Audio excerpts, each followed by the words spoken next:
we formulate the budget and the spending within those barriers. And if we go outside of them, then you'll have a mutiny. What are some of the initiatives that Senate Republicans seem to be clinging on to for dear life that Republicans believe is probably more discretionary?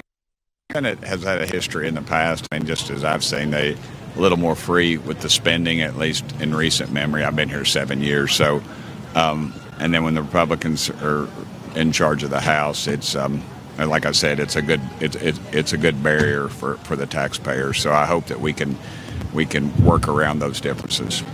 Yes, and part of what this is all about, obviously, is the Senate. We have different rules that govern and strict restrictions that are placed through the Byrd Rule on how we act through budget resolutions and ultimately budget reconciliation. And all we simply did was add the Senate basically priorities to the House passed legislation. So we didn't touch the instructions that the House gave. They can proceed with those. And as we get into the reconciliation process, we're going to be very committed to doing as much as we possibly can on deficit reduction.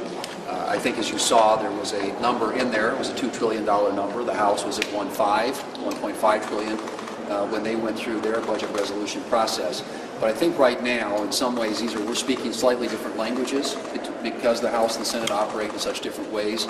But at the end of the day, what this does is it unlocks budget reconciliation and unleashes all the things that we want to accomplish on behalf of the American people.